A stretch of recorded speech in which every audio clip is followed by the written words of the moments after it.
Hello students, welcome back. उम्मीद है आप सब ठीक होंगे।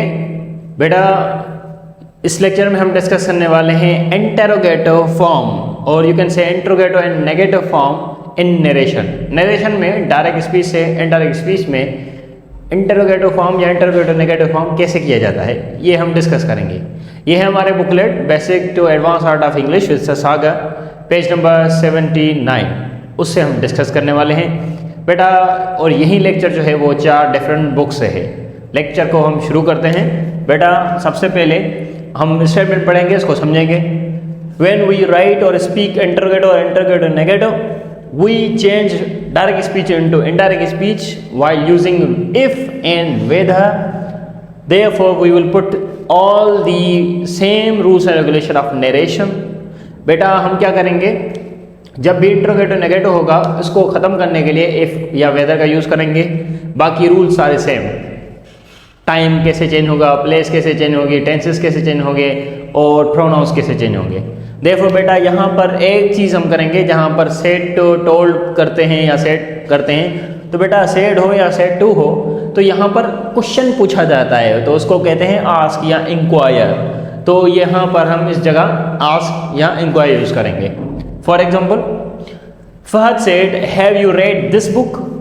कितना कंफ्यूज लग रहा है क्वेश्चन, या कितना भी कॉम्प्लेक्स इंग्लिश में क्यों ना हो, एक बार याद रखना, उसको स्टेप बाय स्टेप करोगे तो वो सॉल्व हो जाएगा। For example, Fahad said have question है, तो यहाँ पर क्या आएगा, फहद सेड की जगह हम हमारी मर्जी फहद आस्क्ड और इंक्वायर्ड, आपकी मर्जी। बेटा, इंटरोगेटिव फॉर्म खत्म करना है तो यहाँ पर इफ़ या वेदर आप लगाओ, आपकी मर्जी, दोनों में से एक। If whether you into I, okay.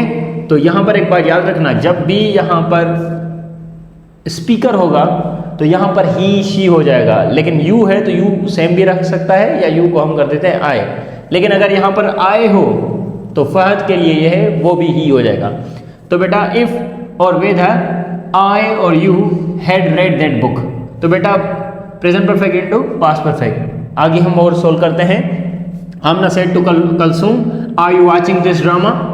Amna inquired Kulsoom whether, whether होगा तो यहाँ पर इंटरोगेटिव खत्म। वेदर यू कौन है, कलसूम है फीमेल। शी बेटा present progress into past progress, she was watching this drama into that drama. Clear. Next, अब बेटा यहाँ पर एक इसको इंटरोगेटिव नेगेटिव भी करते हैं, क्योंकि यहाँ पर भी आपका जैसे प्रैक्टिस हो जाए। फॉर एग्जांपल, अगर यहाँ पर मैं कहूँ not, clear. For example negative है, Aliya said is it not raining outside now. तो बेटा इसको क्या करेंगे, Aliya asked if it, therefore करेंगे present continuous into past continuous. If it was हम नोट लगाएंगे हेल्पिंग वर्ब के बाद। क्लियर। अब बहुत से बच्चों को कंफ्यूजन होती है कि इफ लगा के फिर वाज कर दें फिर इट कर दें। बेटा ये नहीं होता, आपको डायरेक्ट स्पीच से इनडायरेक्ट स्पीच में क्या करना होता है, वो खत्म करना होता है इंटरोगेटिव फॉर्म। तो बेटा दैट्स वाई हम इफ लगा के देयरफॉर सब्जेक्ट डालते हैं, सब्जेक्ट के बाद हेल्पिंग वर्ब, अगर नोट हुआ नेगेटिव हुआ तो नेगेटिव, देयरफॉर सेम स्ट्रक्चर जो होता है according to expression of time, place and other things. तो बेटा outside now into then. Next, Ahmad told Anwar, कभी कभी टोल्ड भी यूज होता है डायरेक्ट स्पीच के अंदर, फिर भी वो भी आस्क या इंक्वायर में चला जाता है। Ahmad told Anwar have you been living in Jamshoro. तो बेटा इसका क्या होगा, Ahmad asked Anwar.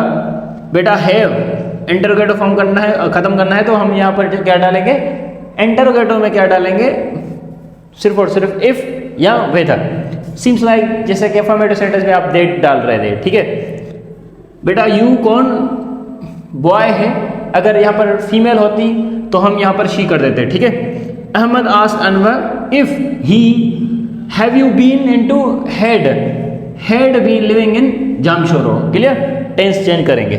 Next, Salman says to Afzal were you visiting Karachi on Monday.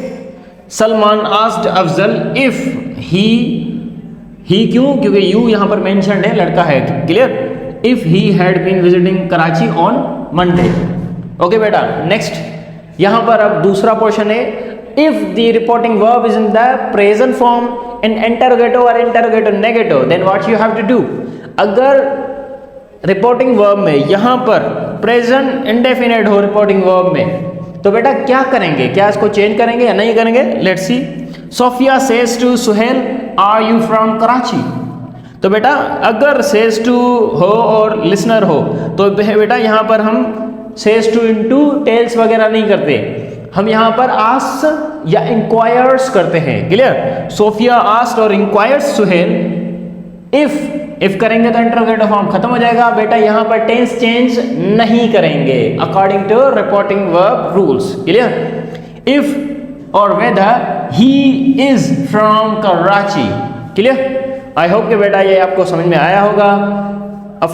Interrogative and negative form भी पिछले लेक्चर्स में हमने बहुत से फैक्ट्स एंड फिगर्स की बात की थी, जैसा कि नरेशन के अंदर हमने इसको इंट्रोड्यूस किया, फिर केसेस पढ़े, उसके बाद टेंसेस किए, उसके बाद मॉडल वर्ब, उसके बाद प्रोनाउंस, उसके बाद expression of time and place apart from modal verbs. बेटा ये था हमारा आज का lecture interrogative and interrogative negative. Next video में हम डिस्कस करेंगे WH family, it means double interrogative sentences. Clear? Thank you so much. अगर आपको ये कंप्लीट बुकलेट चाहिए all over Pakistan, you can get your delivery. Thank you so much for watching. See you in next video.